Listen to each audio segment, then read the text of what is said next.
Hello and welcome back, everyone, for the Rally Cry halftime show as Evil Genius has made the comeback happen, baby. Rough early game, but that Nocturne was terrifying. And Mazel, I know that we were talking about that. It was even in kind of towards the end of the game call that you had. It's like, that was the difference maker, man. I mean, he stayed in it despite getting put so far behind in the early levels. He really did. I think being able to keep your mental in those situations just shows the type of player that Armeo is, right? Like, you're not going to go down and get dragged out just because you haven't found any Nocturnals for the first 3 levels that you had your R key, right? Like, you're not able to find those entrances, but you have to rely on your teammates. And I think that's where the combination of Surdy and Ryoma benefit that so well. But, Beatdown, I do want to talk about where AOE had a lot of a lead. Will was playing towards bot side heavily, but Concept was kind of getting his own lead. Look at the damage the Concept did in this game. Actually, kind of stepping up big here. I think Concept himself played really well this game. I got to give him credit for that. He ran the matchup. He made it so that every time they tried to dive him, it really wouldn't work because the wave stay was still good for him, and he would always go 1-for-1. So those first few Nocturne ultimates, not a whole lot of value. It wasn't until they turned their attention to, oh, hold on a second. There's an 80 carry. Who's that looking so good? Who's that looking so good all the way over there? And then, I mean, Lynx, he's too handsome. They jumped him. Yeah, and even though the Rumble did damage, it's not able to stop a Nocturne or a LeBlanc or a Rakan or a Jax. Like, all these champions trying to jump on the 80 carry, who you want to be the one doing the damage. Rumble's kind of the one that's either staying alive or just dropping big equalizers, so he racks up the stat. Yeah, but it wasn't enough to get them that way. And you see the goal difference. They had the lead, they lost the lead, and then EG just took it and ran with it. I'm just happy. It's just really quick. I'm just really happy to see Evil Geniuses committing to a style, to a plan in this one, and executing, right? It was very clear they wanted to pressure you from side lanes and find ways to pick it apart. And cool look for Armeo as well. I mean, with the Vi out of the meta, this kind of feels like another jungler that fits that. I say out of the meta, still played occasionally, but was heavily nerfed with 20 seconds added to the cooldown of the ultimate. Nocturne ult at that point, it's like, that's probably just the more valuable ult if you're going to go for this kind of style. But with that said, let's get into our Rally Cry halftime show because we're playing one of my favorites to do, which is, of course, called Pixel Perfect. Now, Mazel, this is also one of my favorites for you in particular because your memory is like a goldfish, just like me. So oftentimes we both struggle with this one. Luckily, I'm the one running the show, so we don't have to acknowledge that part. Yeah, you just torture me every time we do this. Exactly. I'm pretty bad at this too, so this is going to be interesting. This is going to be great. Oh, wow. I didn't realize. All right. Well, you know what? If you yeah. haven't seen the game played before, it's fairly simple. I was taking screenshots throughout that last game and have varying levels of discernibility. 16-bit, you can tell what's going on. 8-bit, it's a little harder. 1-bit, almost impossible. They're worth 1 point, 2 points, and 3 points respectively. And I will be keeping track of the points for my contestants as we go through. We're going to test their memory, see who remembers the game better. Would anybody like to volunteer to start? Mazel, you're looking...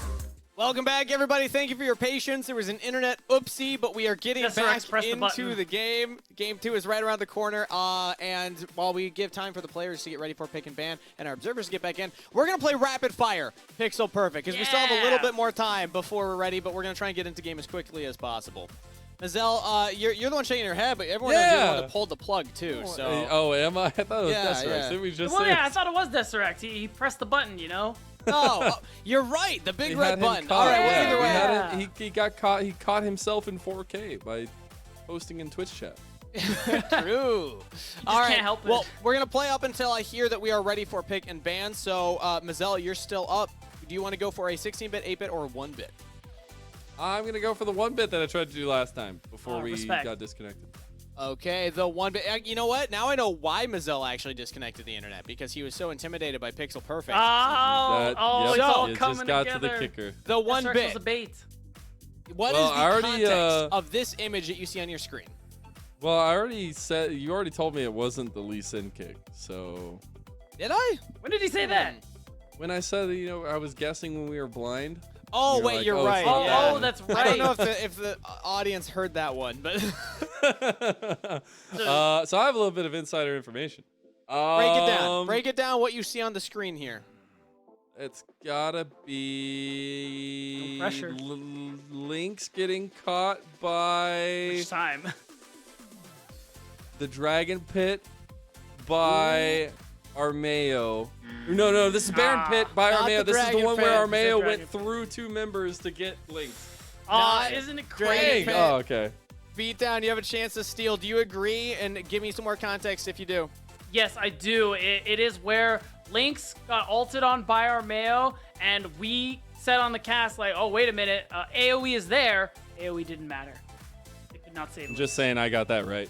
I believe that's correct for this one. This is the one you were talking about, right? Yeah. He goes past everybody. No, this was No? not it.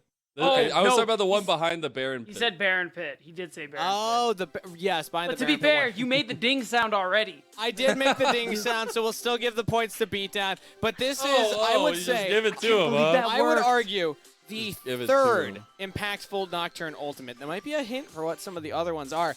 This is the moment where he trades his life, and you start to realize, oh, now that our Mayo can just one-tap Lynx, this game's over. Like, Yeah. all you do is press R. Nobody helped. It's just our Mayo. He dies for it. You know, they trade 1 for 1, but it gives them the confidence of, like, anytime Lynx is on the screen, he's gonna die.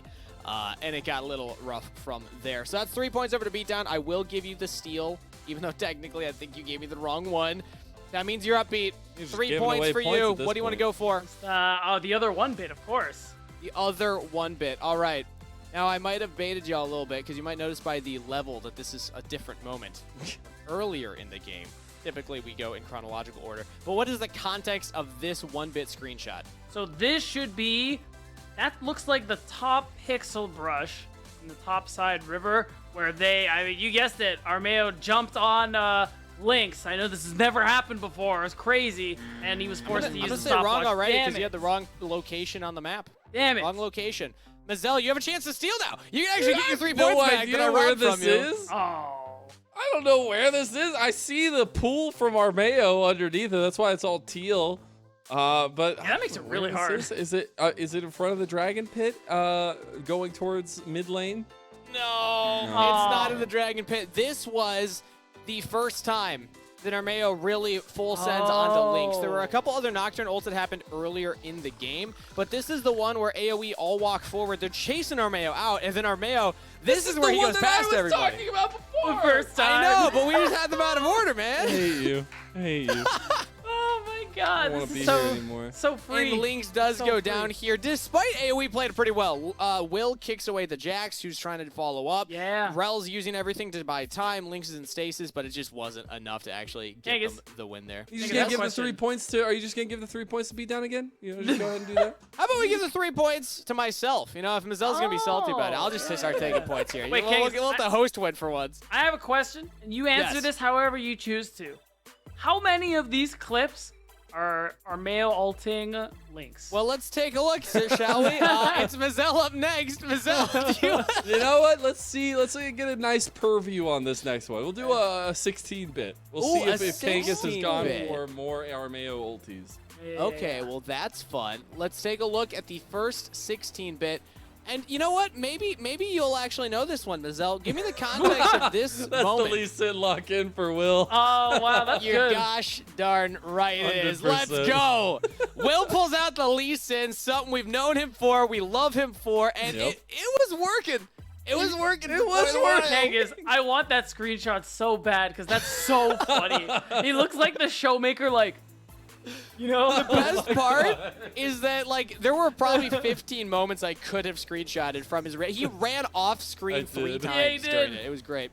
It's All right, so well, that exciting. is 1 point to Mazel, and I believe still 3 points to Beatdown since I falsely gave him 3 points, but we're just committing to it at this Oh, point. now you come out and say it, huh? You were saying I'm salty earlier. Huh. I mean, I admitted that it was false points, but I mean, at least I commit. I hit the ding, you know? Commit to the Here, bit. I'll give it to you. He hit the button. There you go. You get the ding as Yes, well. Let's go. Yeah. Once you have the ding, the points are final. Beatdown, you're up next. What do you want to go for? I want an 8-bit.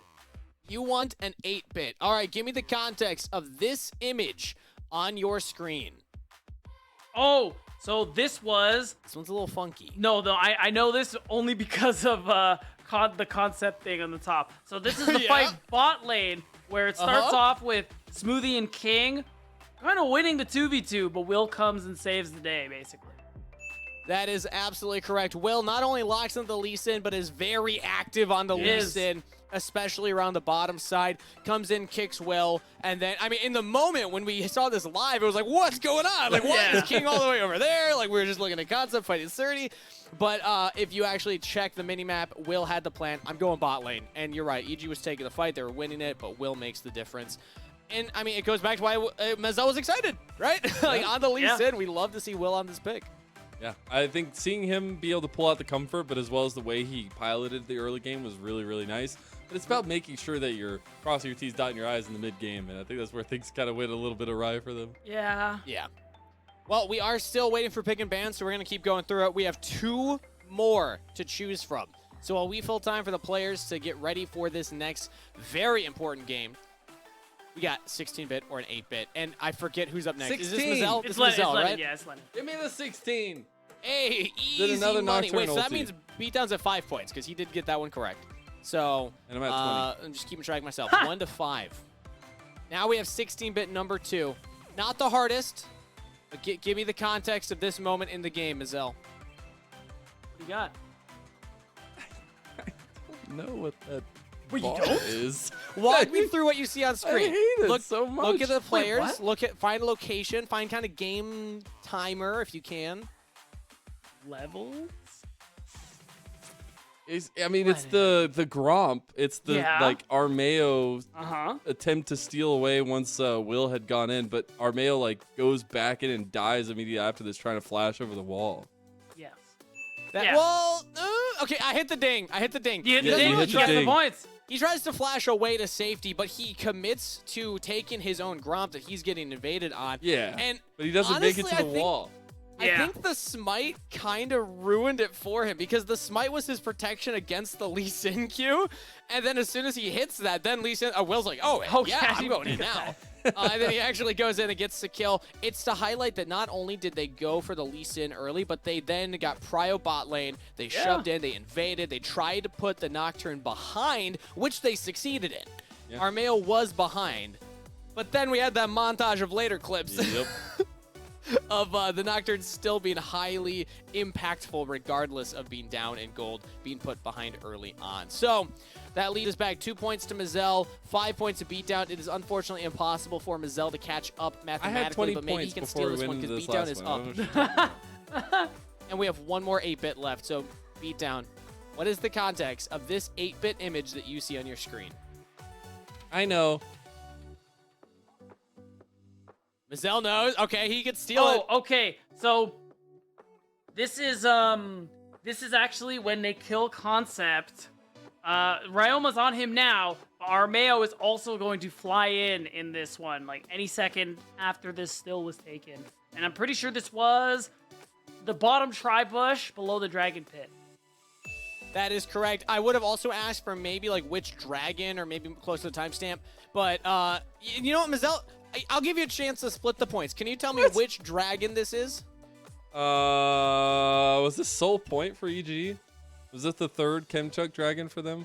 No, it was No. not. So no split of points. Beatdown will take both of them there. This was the third dragon, and this is when you started to see the comp come online, right?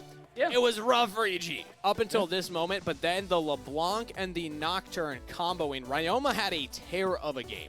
Kind of kept them in it, comboing with Armeo, and these two, the 1-2 punch of double assassins, turned the lights off. A LeBlanc's in a bush, just going to one-shot you.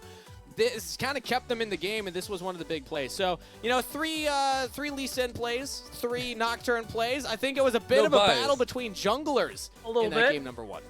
I mean, if we're being real, this is that moment in solo queue where 80 carries like, jungle diff, man. What am I supposed to do?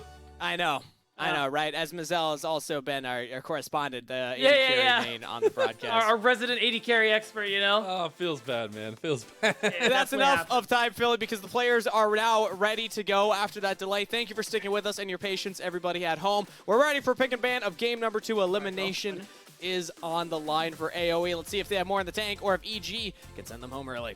Take it away. I was trying to run. Thank Oh. you.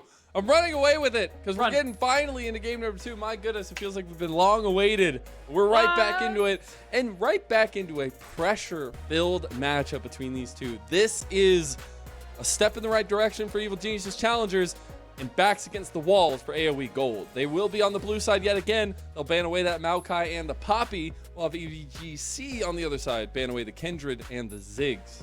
Yeah, I mean, it's a tough loss for AOE as well. They had the lead for quite a bit of time, but again, once that one Nocturne ult and Pixel Perfect towards the end there started coming through, that was when Evil Geniuses managed to use their mid-jungle duo there.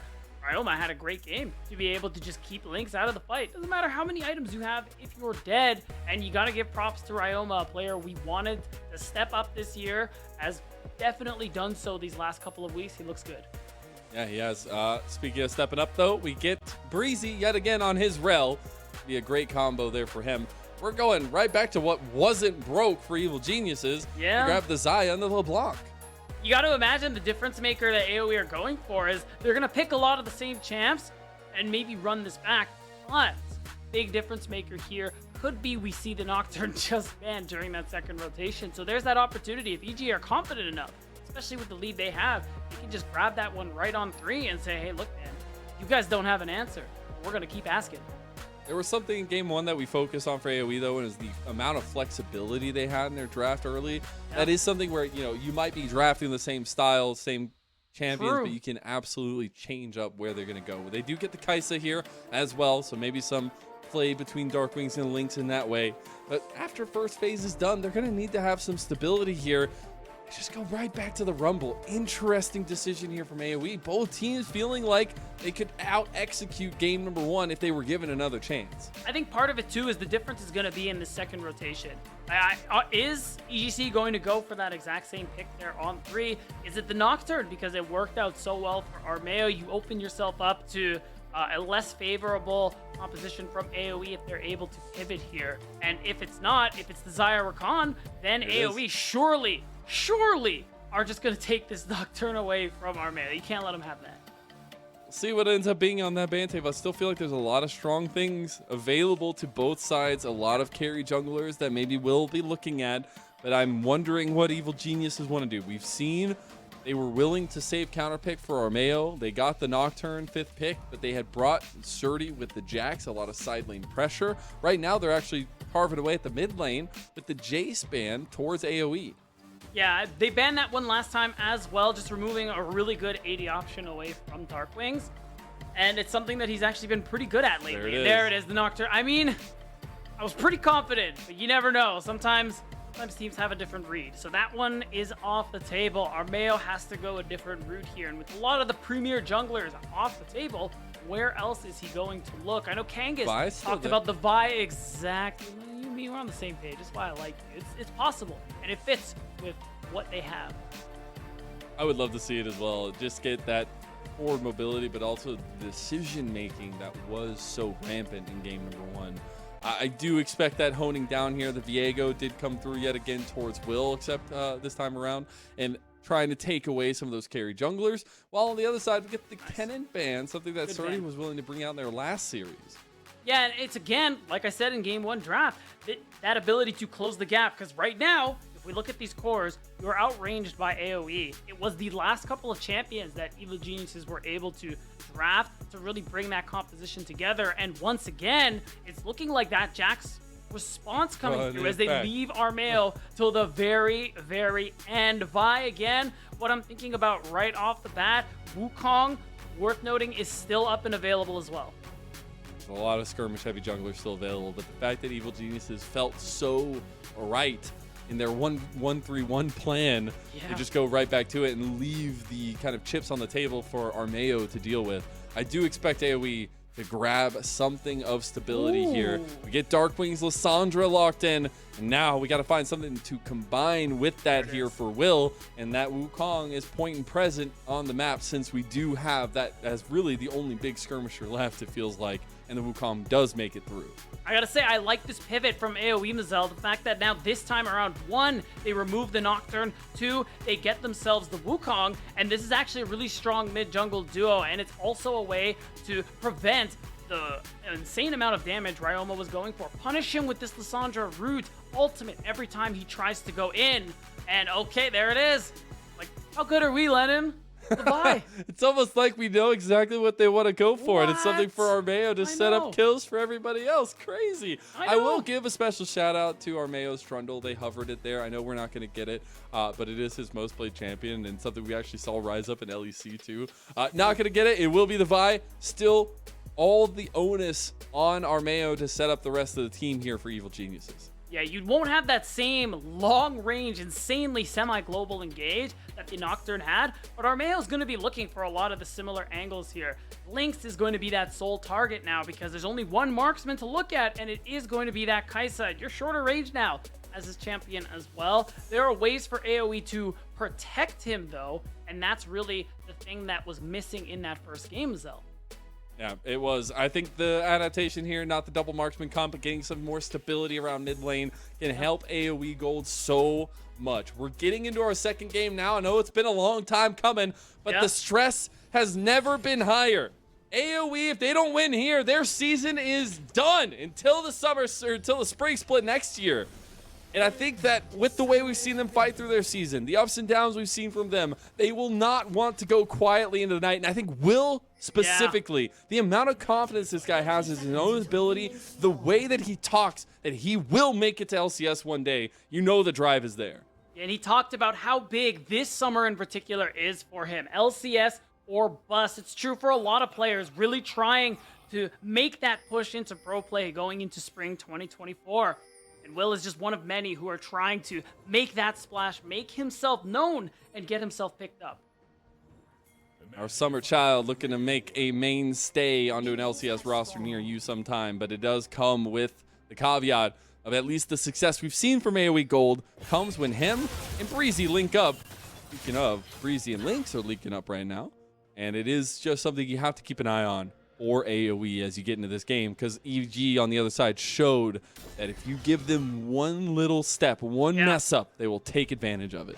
We'll say it's harder for EGC to take advantage of it this time around. You again, Vi works kind of similarly. You are looking for that point and click ult to get on top of the carry of AOE. And that's how a lot of these plays are going to work. But the distance is much shorter and something that Armeo's going to have to be cognizant of. So EGC, it's definitely harder for them to execute this comp this time around, but a lot of the win conditions are the same. You want to be able to win early. You want to be able to get on top of Lynx, Concept, these big damage dealers in the late game, and immediately get yourself the number advantage by blowing them up. I try to find every advantage you can. We've also seen Ryza and Lissandra today, which you know you can always appreciate that. She's buffed. She's buffed. Also fits a lot of our champions, a lot of our players. One of Saligo's most played, something Darkwings knows very well as well. But I do also want to check in on jungle matchups here, as we were kind of skirting around the edges for them earlier. Armeo was not very participative in the first part of the game, in game number one. Yeah. Now, we want to see where Will and Armeo are going to strike first, both of them pathing towards this top side. I mean, that Bolt Breaker is so big for Vi in the early game. You want to get to level 6 as his champion, but you definitely have some laning, some opportunities in the laning phase to make plays, especially with a bit of an interesting clear coming through from Armeo. It's looking like he will end off on that bottom side of the map. Could open up a play onto members like Lynx and Breezy, who you see have that early lane pressure, the power of that rel. It just cannot be overlooked. I think the biggest conversation we've had with Evil Geniuses this entire split has been, when do we get the Evil Geniuses that was promised, all that kind of conversation. But it has been a team that since Surdy's introduction very late into the split, it feels like just a different beast. It feels like a team that knows that they function off this top trio of the map and how to use it. And AOE on the other side, a big turnaround in the back half of this split. Darkwings in particular, someone who I've been very vocal about wanting to see more from. Week 5 and 6, Lennon, we saw more from this player, and now he has an opportunity again on this Lissandra to have that impact. His job is going to be to mark players like Ryoma and Armeo and punish them when they try to go all in. And the pressure is on because, like you said, tournament lives on the line. If AOE lose right now, they're going home. A little bit of a break between games, some internet issues for the production house, but that means a little bit more time to potentially hone in on the game plan for this game number 2. We haven't changed much. There are a few things different. I think AOE will feel a lot more comfortable if they start finding a deficit for themselves, where last time it felt like a lot of momentum was riding high until they fell behind. Yeah, and then that momentum quickly swung the other way. And for the moment, a lot of inaction in this early game. I mean, my eyes are still on Armeo and what he's going to be able to make happen. So far, he's full cleared, and he's going for his respawn wolves at the moment. Again, that rush to level 6, so important for Vi. Once you have that ultimate ready to go, that cease and desist, that is really when he's going to be able to make Smoothie going to take a lot of damage here from those plasma stacks. Nice combo put down by Breezy. Some responded though as King ruffling some feathers, or throwing those ruffled feathers at Breezy. Yeah. You get that TP back in the mid lane from Darkwing. So TP advantage right now for Evil Geniuses. Ryoma should just push this one and try to get to his own. Concept, going for a bit of an interesting path there just to see if maybe he spots out Armeo. AOE haven't seen in these first couple of minutes. One thing I just noticed as well, Concept, instead of the teleport, he went for the Ignite this time around. And I think Concept did just fine as it is, but now this Ignite option, it's very telling that he wants to go for more than just a scaling pick. He wants lane dominance. He wants to try and set up kills, but that's also a big target on your back, because if you get a kill with a big wave stacking against Concept, you're going to deny so much from him. Saw Concept, though, get the better of Surdy, at least in the majority of game number 1. It was a huge CS deficit, but Surdy able to become the Jax that we all know in the late game, and just a side lane menace that could not be dealt with. Concept going to try to find a way to deal with that one this time. Maybe it is the Ignite, maybe it is just pressing that lane a little bit more. You saw Armeo hovering up there for a long time. Will mean that Scuttle Crab, number 1, goes to Will on the top side. That's right. It's going to be that trade. Scuttles, you see Armeo did get that better back now that he's back on the map. And he's just making sure Surdy can get that wave in. If you look top, you can see Concept stopped his recall. Surdy has to stay a little bit longer. You can see... Oh, Surdy with the first blood. He doesn't die this time. Really nice outplay coming through from Surdy, learning from his mistakes in game 1. So not only does he deny this whole wave from Concept, doesn't have teleport, he's going to get a turret plate as well before he goes back. Great turnaround from the top laner of EG. That's so much gold to Surdy. It was such a big deficit in game number 1.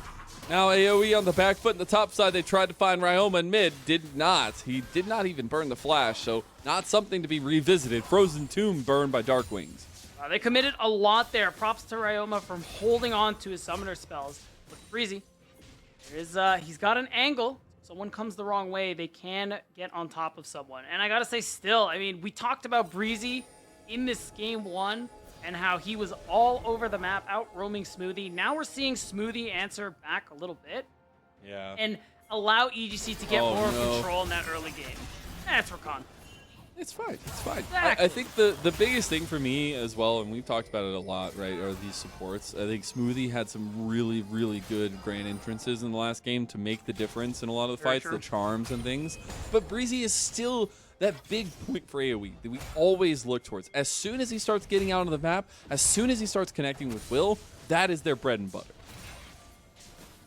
Breezy is a player who has even said trying his best to be that leadership role for whatever team he's on. He actually credits his time on C9 Academy so many years ago, or rather C9 Amateur, so many years ago for kind of learning to be that sort of leader for his team, and it's something he feels he's improved on these last couple of years, and something, a big strength he thinks he brings to AOE Gold. Yeah, I think for me, it was getting to talk with him a lot when he was on CLG, and the way that roster was coming together. He was kind of like the glue that would bring a lot of the relationships together, and every time I would talk to him, he was so positive. He's going to need to stay positive here in this series and find a way back for AOE, as that Rift Herald does go over. Lynx just killed Ryoma. He did. Okay, a lot of things happened just there. I mean, Concept actually pulled the Herald, and it made it reset so Armeo couldn't start it right away. That's what bought enough time for what we just saw to happen. AOE, they end up stealing the Herald, and on top of it all, Darkwings, he sets up the play for Lynx to come finish. Oh, wow. Really good flash from Darkwings there, man. This guy nonchalantly just makes some banger plays every single time. He does, and in response, we saw King got 2 plates on the bottom side, got a little bit of a CS lead. So you're going to see EGC ahead overall, but this is still really good for AOE Gold because now they have a Herald to play with. Now they have a champion like the Wukong, and Lissandra of Darkwings can move around the map with him to set up some very lethal dives and get the max value out of that objective. Just got to find a way to use it. About 1,000 gold lead for Evil Geniuses. Has gone down to about even for AOE. You got to look back onto the map now. Dragon up. It has not been the biggest focus in this game. We're about 5 minutes past that spawn, but EG right in position to start this one up. A little late, later than you would hope, but it's still an objective to play for here as Ryoma doing really well in this mid lane matchup. Yeah, exactly. So, still worth noting, Ryoma had a great game 1 on this champion. He was a big problem here. Even though Armeo is not playing Nocturne, which was a big part of their comeback, Ryoma still has this opportunity as this LeBlanc to get over terrain, not have to play this one front to back since she's the champion. That she doesn't do all that nonsense. She doesn't fall for that 5v5 front to back propaganda, Lennon. She's all about whatever she wants to do, jumping over walls, coming from angles you're not expecting, and getting kills onto Lynx. Yeah, you just got to find a way to pick apart the team comp. We saw him do it last game, but I think the story of Ryoma has been such an interesting one, right? We were waiting for a while for him to come onto this iteration of the roster, but he's a guy we know so well since coming over from Oceania onto 100 Thieves and making a big splash with a lot of the promotion kind of motivation from Papa Smithy when he was there. Yeah, he was someone we were really excited about there. I mean, someone we were excited about when he joined Evil Geniuses at the beginning of the year, and it took a while. We're finally seeing that Ryoma we were hoping for. I'm not going to say the phrase, Lennon, so don't worry about it. And taking stock of what's just happened, Will did drop the Herald bot. Wasn't a dive, wasn't anything fancy. It was just some easy plate gold into him and Lynx's pocket. Lynx, by the way, who has that first item coming through there. Remember, Kaisa, the juice is that second item. And the Mega Juice, Lennon, that's item number 3. That's what AOE are really looking for, that late game. You gotta try to save up and you know, get the buy the super juice. Yeah, Buy exactly. the juice. You heard it here, folks. Buy the juice. We do. Speaking of juices, though, we have that static shift for Ryoma in the mid lane, gonna make it a little easier. Kraken Slayer for King. Some power there behind the ADCs, behind some carries, but we still have had a very slow roll of a game here. In this game number 2, teams feeling a little bit more hesitant than I'd say all that aggression we got from AOE in game 1. Right, and although EGC want to be the ones to kind of keep the pace up, they're okay with where it is at this exact moment, because the thing for them, one item is good for Ryoma. Static Shiv will let you push waves, but you want that Night Harvester. That's where that damage is really going to come through, and same with King. Item 2, once you get that Navori Quick Blades, and this power duo there in the mid and bot lane for EGC, that's when they're going to be at their peak. Plus, they have Drake stacking to play for since they picked up the first one. And Lennon, you want to know the best part about the Drake stacking? It's not the Chemtech Soul. So, you know, sometimes you take what you can get. Yeah, and this it's time, a dub. I No, think that's EG a will take dub. that. Why do you hate the Chempunk so bad? What did it ever do to you? It just gives you no... The stats don't matter. It's not that good. That's the problem. They do matter. I feel like they just don't matter outrightly. They matter later on in the fights when you're not paying attention to the little things. I would just rather literally every other soul in the game. That's the thing. You know what I mean? Well, you know, maybe we get to the root of the issue there. Yeah, I guess so. Breezy looking a little bit worse for wear here with Lynx on the bottom side. A lot of pressure from Smoothie and King. Nothing else going to come of it just yet. You did have a move from Will down towards this. Surdy going back in. What's another solo? Is he going to get it? Counter-Strike dodge out of. He flashes for it. And there's a second one. Add him to the tally. Oh, what a turnaround for the top laner of EG King. Oh, he's King looking and for Lynx a turn are of going himself. at it now. Okay, not going to find anything there. King seeing what's going on at the top side saying, I want my own solos. I don't know what Lynx is going for there. I think he just wants to clear the wave, but that is not a 1v1 you're going to win. So now, AOE. That's so rough. Oh, it is. No. I mean, look at what Surdy's able to pick up another plate. He is going to be even more of a side lane threat than in the last game, because last game, Hull Breaker second was good for him, even though he was behind the curve. Now he's ahead of it. Look where he is, Lennon. He's basically tied for most gold on the Rift. Yeah. The fact that King got some plays down bottom side has been up in CS as well. It just feels so good for Evil Geniuses. And this 2-0 lead, both solo bolos for Surdy, and the TP presence here means he gets the Divine Sunder. He actually is going to save his TP, walk back to the top side, and potentially be able to set up a play on the opposite side of the map for EG. Exactly, and in 45 seconds, that second Drake is what they'll be setting themselves up for. There's still a Herald on the map too. And with Armail also finishing that Divine Sunder, you feel really strong on the map as Evil Genius Challengers. So that's got to be an easy call to go ahead and set up for these objectives. But Armail is actually going for the recall, and it seems like Evil Geniuses, they want to let this one go. That is a little surprising to me. I really think they are strong enough on the map to contest this, but it must be because Armail wants to get some gold, or spend some gold rather, and help set up his team for the next Drake instead. Yeah, did get back on the map now. Has that Divine Sunder. Surdy. No flash. He has no real way out of this one. Grandmaster's going to be popped, but here comes Will as well. And Surdy, he's going to get some revenge served to him by AOE. He won't get the kill back either. Shutdown goes to Will. Much needed gold back into your pocket. Ryoma, of course, is able to trade on the opposite end, though. So EG still coming out ahead until that turret goes down. Wow. Oh my goodness, the flash is coming out, but Lynx, he's gonna survive this one. Darkwing's taking the brunt of damage from King. That was such a close one, but it just means more pressure for EG from the mid lane. Yeah, and the problem is, EG, they should be able to get this mid-tier 1 as well. I mean, the backs were delayed just now because of the blue trinket we saw, and it should mean that this next wave goes in, and it was already easy pickings for EGC to get their second Drake. And you know what? Let is the Hextech Soul. It is. That's a pretty good one. You know? Do you heckin' love Arcane? I do. It's actually probably the best animated show ever.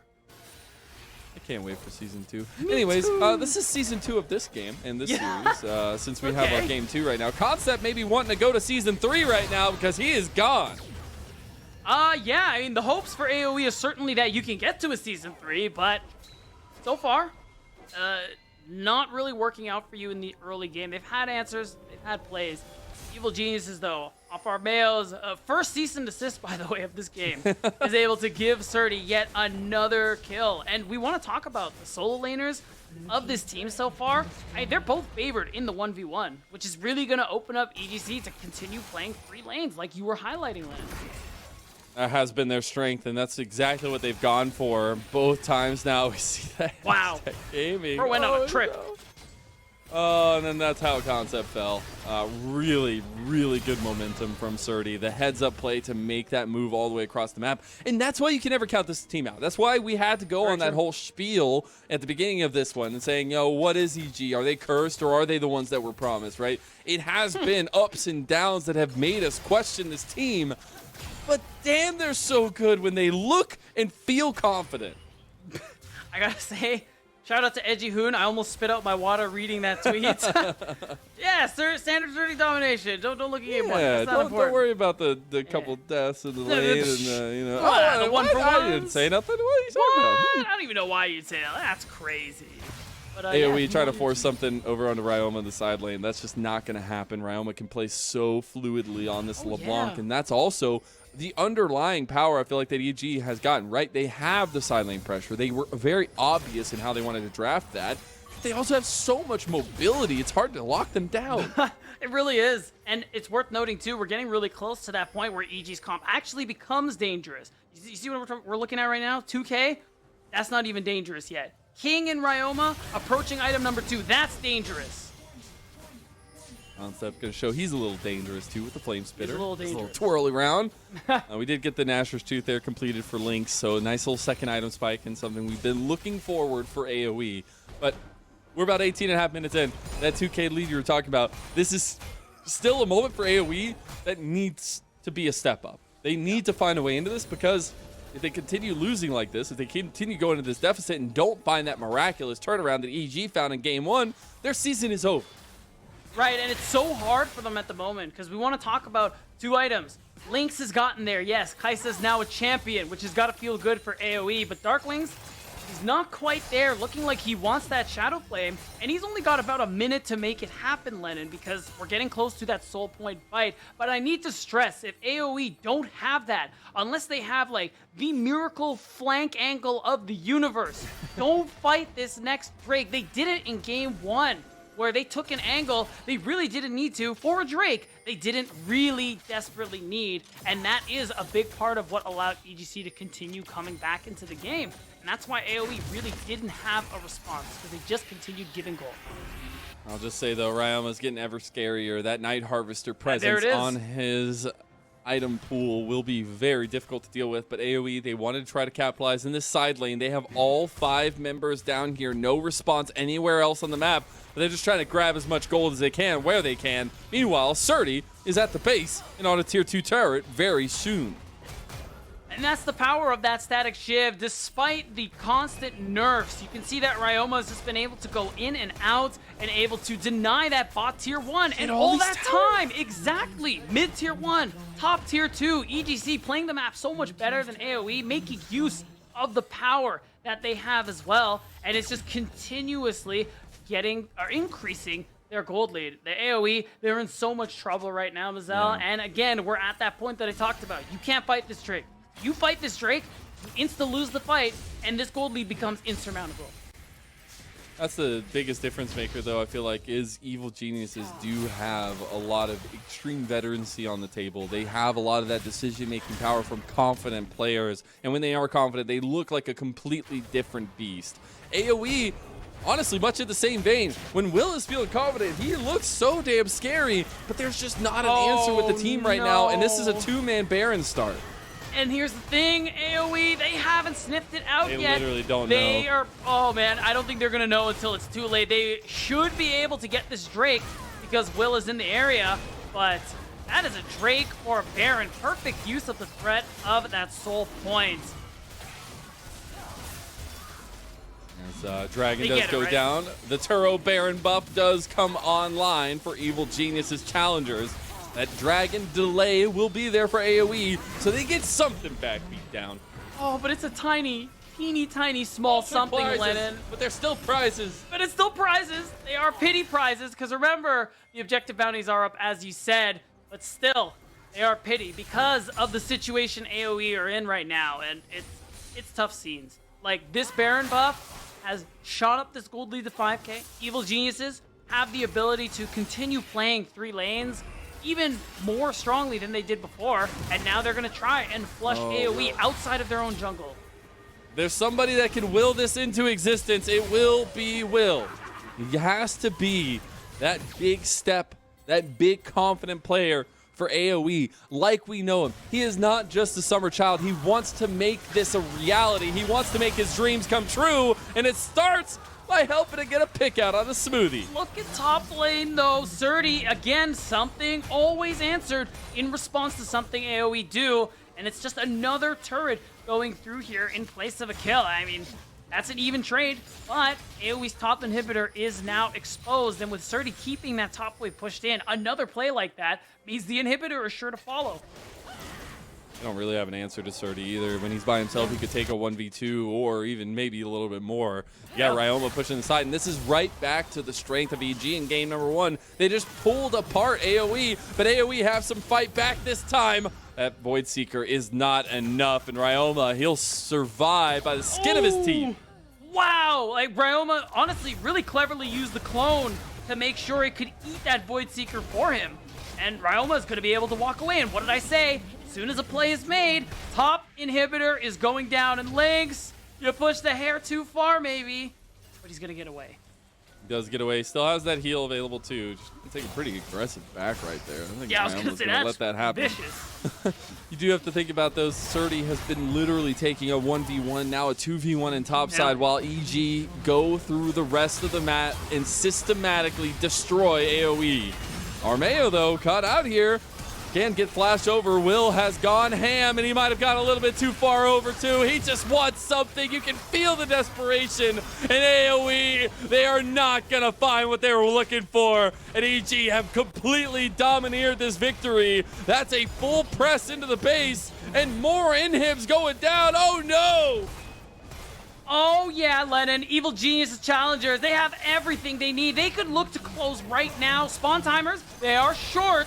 Oh, engage. Dark Wings wants something. He wants it. He does it. Okay, Lynx gets the shot in the end from that Void Seeker, but Sturdy is literally just demolishing the base. As he goes through, it's Breezy want to catch him out here with Lynx, but they can't do it. The damage has been done. The base in tatters, and EG almost 10,000 gold in the lead. Breezy, he just wants it. He's just saying, you know, at this point, we're just going to try to find something.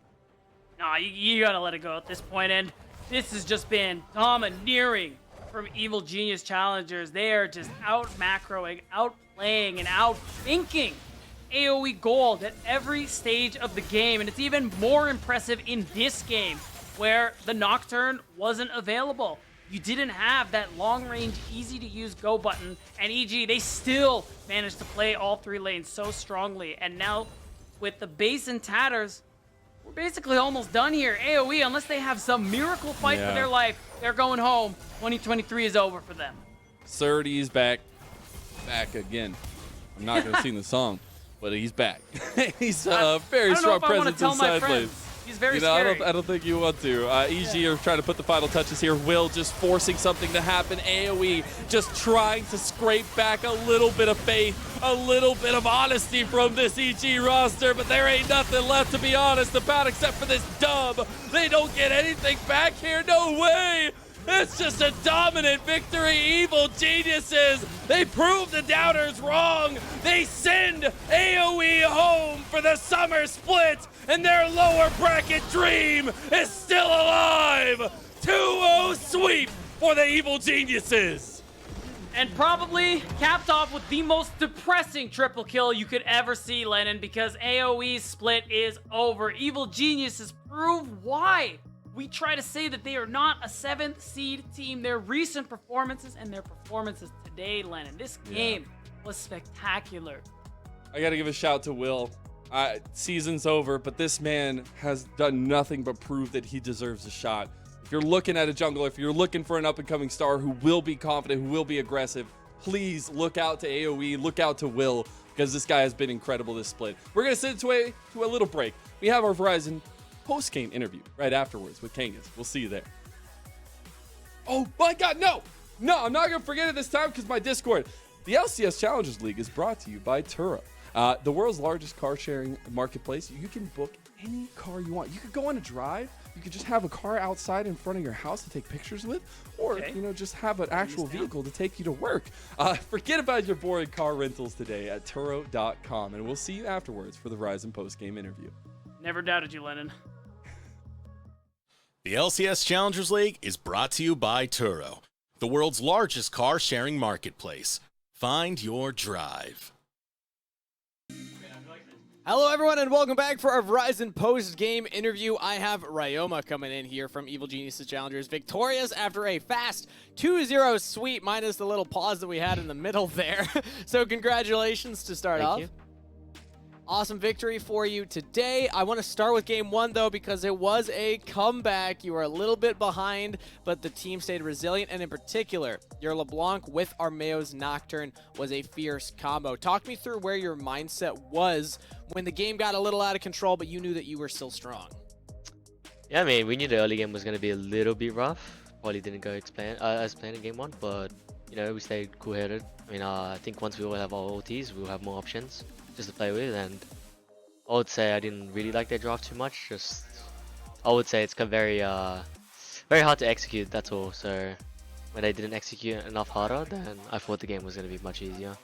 Now, there were a couple key moments that I felt really swayed the game back into EG's favor. One of them was catching concept around the tri-brush where you're LeBlanc, Armeo ulted as Nocturne. Yeah. Who's calling for that in that moment? Is that you saying, I have a flank angle, Armeo be ready? Or is it Armeo saying, whenever you're ready, like I can back you up? I mean, honestly, I was just in position. I was waiting for, you know, the team fight to start, but randomly he just started chasing me, so I was like, oh my god, what the fuck?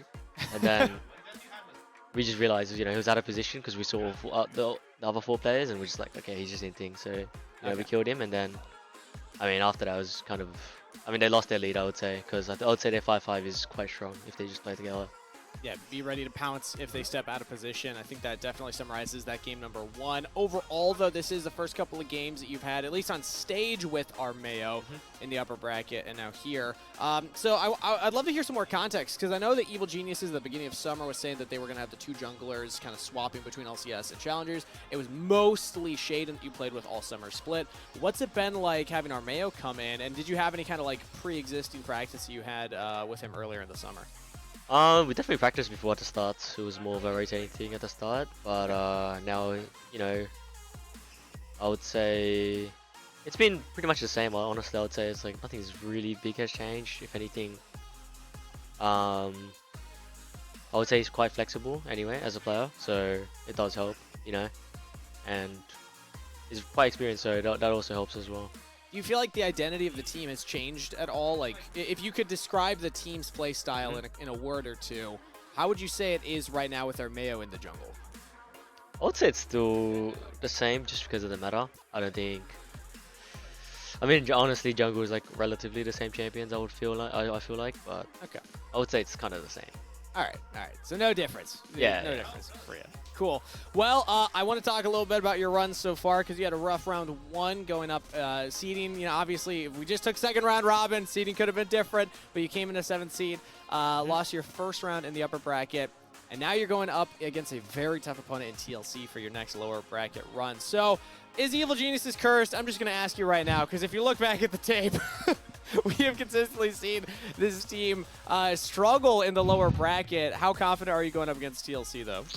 I'm pretty confident. I'd say the last time we went around them, Police Shooter, it was pretty good, going pretty good from memory. But you know, now we have a different jungler. Things have changed, but I would say I'm still pretty confident against them. I mean, I don't think they were too special in a sense. If anything, they just, I would say, more of an upgraded version of FlyQuest. So I like that.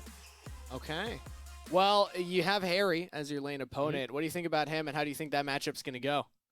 I've versed him many times now. I would say it's honestly, it depends on what matchups we're playing. I would say if we both have like the initiative side, you know, I feel like one of us will probably pop off. But I'd say I'm pretty confident right now. I think I've been playing well, so I think I can probably take it home. All right, this is the clippable moment that we need to have. I need you to tell me definitively. Can you break the curse, and can Evil Geniuses be the Evil Geniuses that was promised and take down Team Liquid? Oh, I think we'll do more than that, but we'll take TL down first, and we'll see from there. Still need to make it our revenge against FlyQuest. Ooh, so you're not even looking at Team Liquid. You're looking at the other side of that lower bracket, like, ooh, there's an even juicier team over there. Yeah, I mean, I would say it's, at least for my expectations, it's not that best if I, you know, stop right here. Okay, well, we'll be rooting for you, Ryoma. Any final shout-outs you have for anybody at home that might be watching? Yeah, shout out to my, you know, the people supporting EG. I feel like it's been a tough journey. Still got a bit more to go, but I think we can push through the whole way, and I hope you guys can see through all of this. All right, well, we'll be watching it closely, Ryoma. Thank you so much for coming on. Best of luck going into prep for your next match. Thank you. And now we'll bring back on the casters to close out the day. Ryoma says it's not only just going to beat Team Liquid, it's the next teams after that. He's looking at FlyQuest. He wants that revenge, Mazel. Dude, the guy just smurfed his ass off on LeBlanc, and then he makes it all the way through. Like, the fact that we get to see this guy play so well, so confidently, but he still actually finds the way to not only be confident in-game, but outside of game, the way that he's affecting the games on the LeBlanc, the way that Evil Geniuses opted into this playstyle, and it worked twice in a row so well through that mid lane. I think the confidence is key, and the fact that he is looking ahead at his matchup shows a lot of what their mindset is. Excited to see the rematch between Harry and him as well. The Oceanic mid laners coming in here now, surprisingly finding themselves once again matched up in a playoffs. Let's take a look at that playoffs bracket, because there is an update now. We have 2 teams that have advanced, 2 teams we have to say farewell to. Maryville and AOE, a salute to the Fallen as they gave a hell of an effort in this summer split, but at the end of the day, There's going to be winners, there's going to be losers, and the winners today were Wildcard and Evil Geniuses challengers that do advance. Beatdown, I want to get your thoughts on our next lower bracket matchups. FlyQuest C, Wildcard, TLC, EGC. Do you see either of these as being potential upsets, or are the top seeds just going to take these? Ooh, I loved Keel's words in his interview, but I'm leaning towards FlyQuest in that matchup just because Wildcard looked good today, but I don't think they look good enough to overcome. I think really Maryville definitely contributed to that loss is what I'll say. The EGC TLC one, though, that one is a really exciting one. Yep. And, I mean, given how TLC played against Sphere, I mean, there's a world where EGC knocks them out of the tournament. It's going to be crazy, man. The fact that we have such pivotal matchups in our history of this league, and the fact that we have it all in the lower bracket, it's going to be crazy. I know. And you know what? I just realized something. Even if Evil Geniuses do lose this round, they still technically got top 6. That's it. There we go. That's improvement. The curse is broken. Look at that. I didn't realize. That's what it It's is. just because we have less teams. You know, half of what we had in spring. Hey, that's not Before we important, move on to anything else, I do want to give a nice little send-off to both Maryville and AOE. I think there's been a lot of rockiness in their seasons. We've talked and heard about both the ups and downs of both of them. Maryville's early start not looking good, AOE's mid-season not looking good, but there was a lot of growth from these players, particularly Will and Breezy together have looked so damn good. I want to see them continue to make that cohesion work. And Scary Jerry Zyko, they are the drivers of that next generation here, and hoping to see them grow throughout the offseason. It's going to be a long off season, but a lot of time to get ready for it next year. And let's take a look back again at the rest of the week, because we got our Samsung SSD Fast 5 that we got to get through. This is the premier stats that we have to break down from week 1 of playoffs. Crazy, it's week 1, and we've already said goodbye to 2 of the teams. Yeah. But I'm going to throw this over to Beatdown, then I'll get Mazelle's thoughts afterwards. Beatdown, you know the drill. What are the big things that stand out for you? So 2 things for me. 950 Mythic for Harry. That's pretty early. That's very scary. And Manui getting the fastest ADC kill. I'm pretty sure I remember exactly when that happened as well. It was pretty cool. When was that? Actually, I don't remember the context of this one. Go back and watch the VODs. What do you mean? Oh, well, you know what? Wow, just call them out right there. All right, Yeah, very man. cool. Well, I mean, you know what? Mazel, I'm going to throw it over to you now. Back me up, back me up. You got anything else here? I particularly like to see all of our supports, right in tow of each other. I think Zazel has been a really big force to be reckoned with for DSG, but him down Smoothie, both very important in their own rights to their team, so love to see them on the table here as well. Also, Philip sneaking up there. I think Philip had a heck of a series in the kickoff of playoffs here, and love to see him up there. He hasn't been getting a lot of love this split on Fear, so it feels nice. 2 fantastic series in a row for our boy. But that's it for the Samsung SSD Fast 5. Wrapping up week 1 playoff stats. A reminder, everybody, that the LCS Challengers League is brought to you by Turo, the world's largest car sharing marketplace where you can book any car that you want for just about any occasion. Forget about your boring car rentals at Turo.com. Shout outs to them for helping us put together the show. Shout outs to Mazel and Beatdown for putting on a fantastic cast, and everybody in production behind the scenes who keep the gears rolling, and especially the players and the fans that support the league. We'll be back next week with more playoffs action. Week 2 of LCS Challengers playoffs right around the corner, and we'll see you there. Playoffs.